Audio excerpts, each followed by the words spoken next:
तो सवाल यह है, तो क्या आकाश के ऊपर भी पानी है?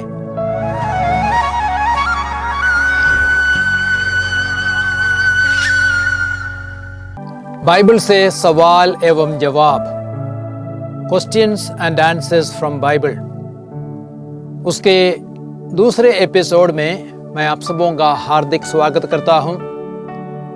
और इस समय उत्पत्ति ग्रंथ के कुछ सवालों का जवाब देने का मैं प्रयास करूंगा। तो पहला प्रश्न यह है, उत्पत्ति ग्रंथ अध्याय 1 वाक्य संख्या 6 और 7 में कहा गया है कि ईश्वर ने एक छत अर्थात आकाश बनाई और नीचे का पानी और ऊपर का पानी अलग कर दिया। तो सवाल यह है, तो क्या आकाश के ऊपर भी पानी है?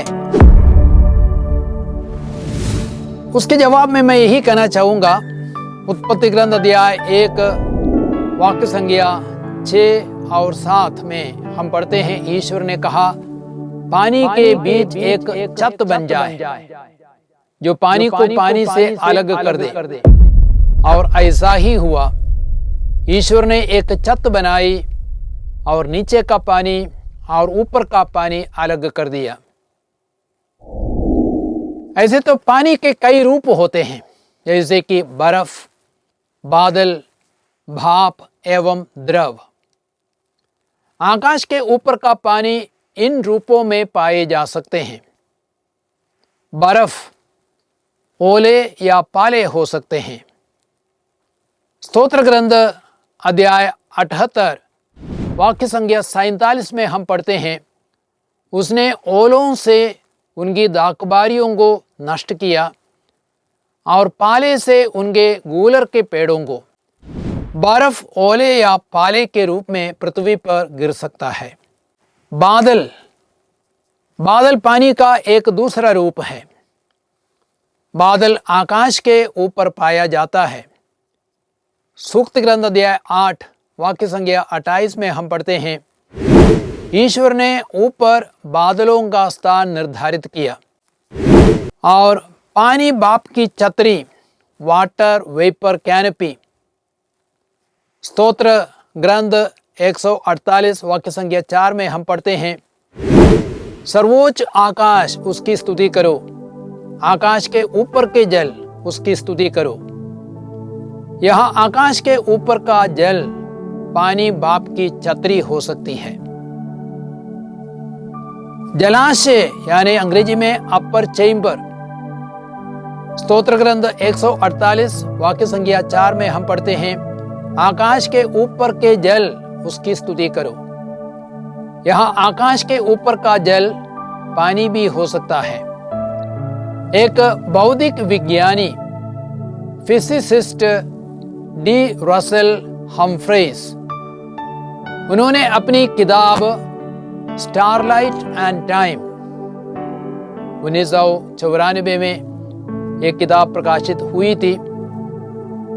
तो उन्होंने कहा है कि आकाश के ऊपर बहुत बड़ी जल राशि है।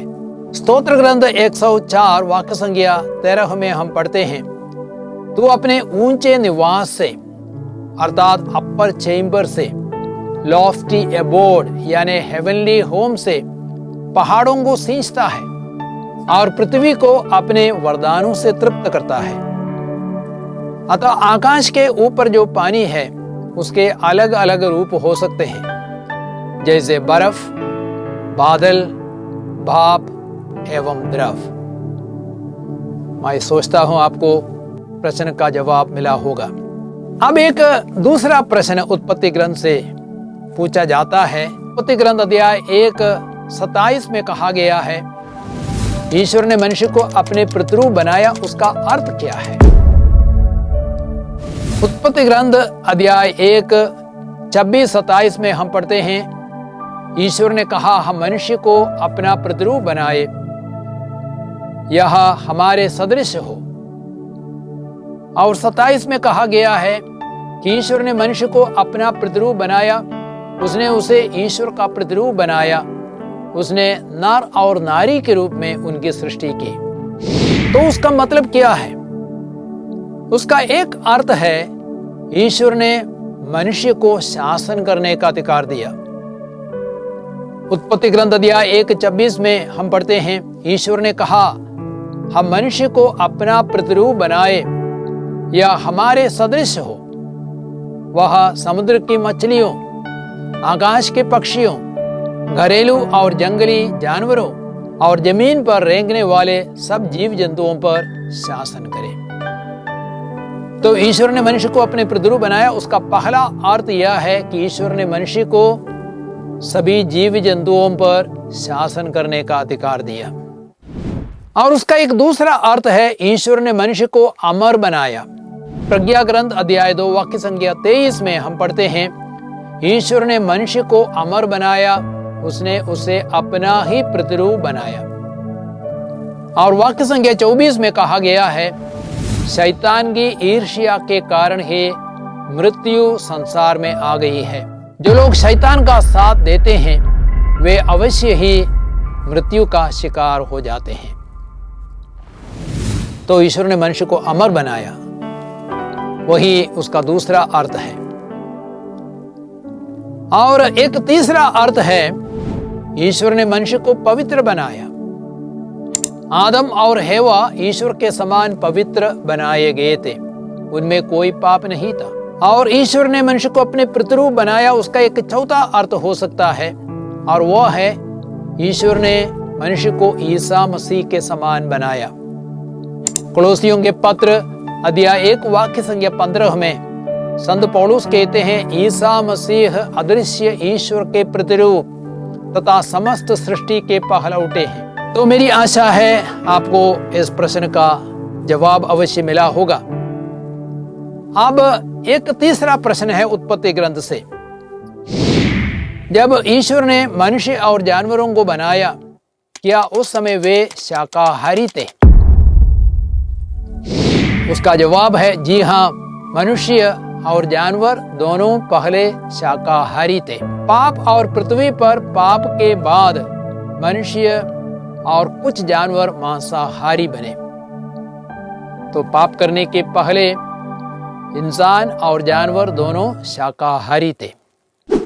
उत्पत्ति ग्रंथ अध्याय 1 वाक्य संख्या 29 और 30 में हम पढ़ते हैं, ईश्वर ने कहा, मैं तुमको पृथ्वी भर के बीज पैदा करने वाले सब पौधे और सब बीजदार फल देने वाले सब पेड़ देता हूं, वह तुम्हारा भोजन होगा।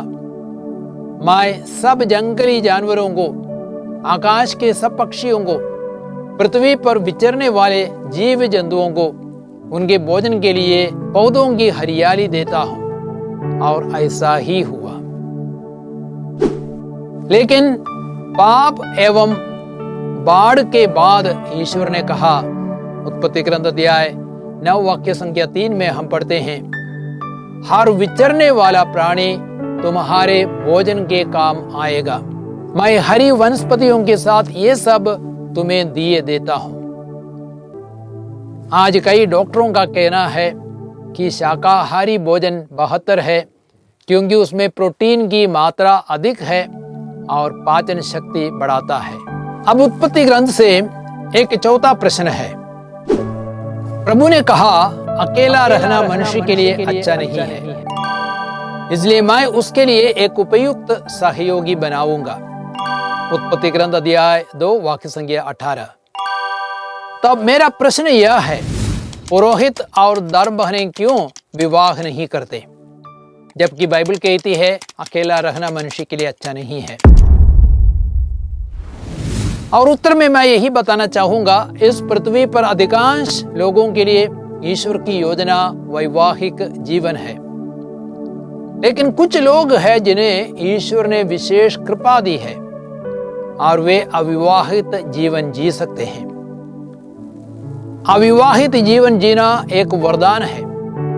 कुछ लोगों ने स्वर्ग राज्य के निमित्त अपने को नपुंसक बना लिया है।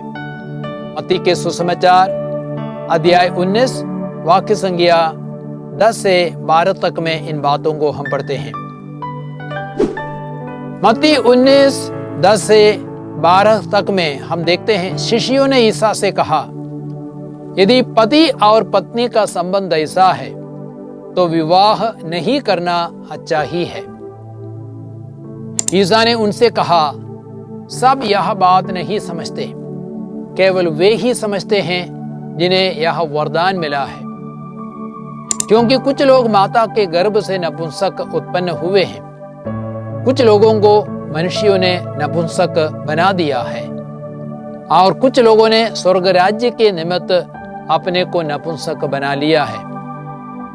जो समझ सकता है वह समझ ले। उसका एक अच्छा उदाहरण है प्रभु यीशु और संत पौलुस, दोनों इस पृथ्वी पर अविवाहित रहे। यदि आप कुरिन्थियों का पहला पत्र पढ़ेंगे अध्याय 7 वाक्य संख्या 32 से 33 तक में, वहां संत पौलुस कहते हैं, मैं तो चाहता हूं कि आप लोगों को कोई चिंता ना हो। जो अविवाहित है वह प्रभु की बातों की चिंता करता है, वह प्रभु को प्रसन्न करना चाहता है। जो विवाहित है वह दुनिया की बातों की चिंता करता है, वह अपनी पत्नी को प्रसन्न करना चाहता है। जब अविवाहित जीवन जीते हैं, हम स्वर्ग के जीवन को पृथ्वी पर जीते हैं। मत्ती के सुसमाचार अध्याय 22 वाक्य संख्या 29 और 30 में हम पढ़ते हैं, ईसा ने उन्हें उत्तर दिया, तुम लोग ना तो धर्म ग्रंथ जानते हो और ना ईश्वर का सामर्थ्य, इसलिए भ्रम में पड़े हुए हो। पुनरुत्थान में ना तो पुरुष विवाह करते और ना स्त्रियां विवाह में दी जाती है, बल्कि वे स्वर्गदूतों के सदृश होते हैं। मेरी आशा है आपको इन सवालों का जवाब मिला है।